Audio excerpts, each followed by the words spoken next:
Hello everyone, welcome back to the channel. Today we are looking at a story that has shocked the world. In the last 24 hours, Russia has launched a new wave of drones and missiles at Ukraine. The images, reports, and reactions are everywhere, and once again, the conflict has moved to the center of global attention.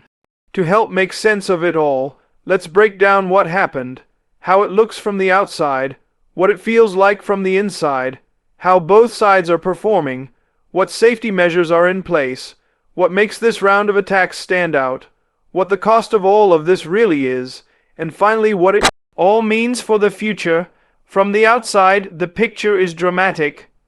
Overnight skies lit up with flashes, fiery trails, and explosions as waves of drones and missiles cut through the darkness.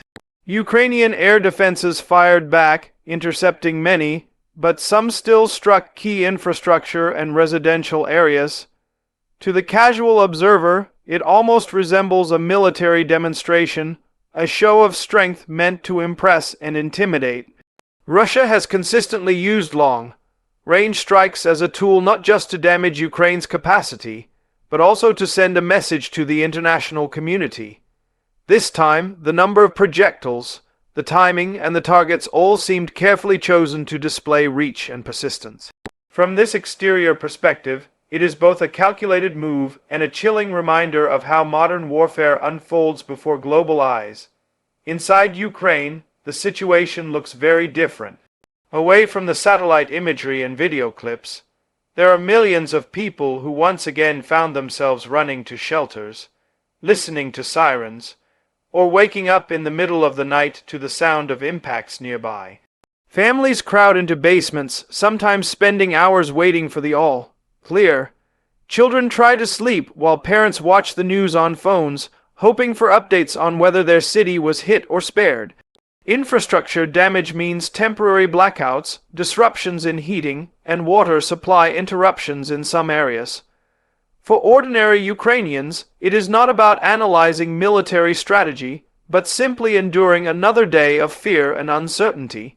The interior story is one of resilience, but also of exhaustion, because this cycle has repeated itself many times since the war began.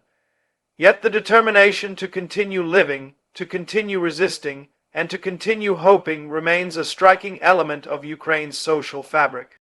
When we think about performance in this context, the focus falls on both sides. For Russia, the performance of its military strategy lies in its ability to continue launching these barrages despite sanctions, logistical problems, and battlefield challenges. Each wave of drones and missiles demonstrates that Russia has found ways to keep its stockpiles flowing, whether through domestic production or imports of critical parts. Some analysts argue that the repeated strikes also serve as tests, probing for weaknesses in Ukraine's air defense systems. On the Ukrainian side, performance is measured by the interception rate and the ability to keep essential infrastructure functioning. Reports suggest that many incoming threats were shot down, highlighting the growing skill of Ukrainian defense operators and the value of Western supplied systems. At the same time, no system is perfect, and some missiles inevitably get through. This balance between attack and defense defines the battlefield away from the front lines. Safety measures in this situation are both technological and human. Air defense systems like NASAMS IRIS-T and the American Patriot batteries are playing critical roles in neutralizing incoming threats. These systems are complex, expensive, and require training, but they are becoming the backbone of Ukraine's ability to protect its skies. Alongside them, simpler but equally vital measures exist. Sirens alert citizens to take cover. Municipal governments maintain underground shelters, metro stations, and reinforced basements for public use. Ordinary people have learned safety routines, from keeping emergency bags ready to knowing which areas of their homes offer the most protection. While these safety features cannot prevent every tragedy, They drastically reduce casualties compared to earlier stages of the war, when Ukraine's defenses were weaker. The effectiveness of these measures underscores how important international support has been in providing technology, equipment, and expertise. What makes this particular round of attacks stand out are the unique selling points of the operation, so to speak.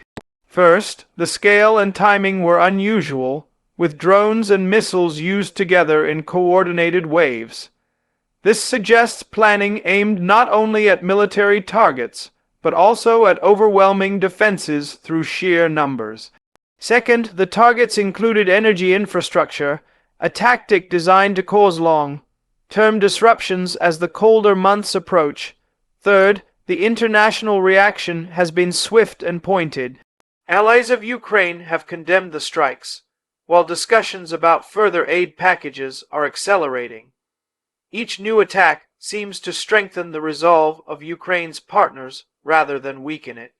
This paradox, where destructive actions actually fuel greater resistance, is one of the most striking features of the current conflict.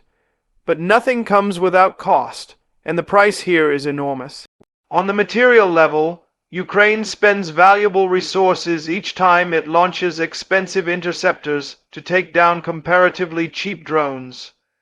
Russia spends heavily to maintain a steady flow of missiles and drones, many of which are destroyed before reaching their targets.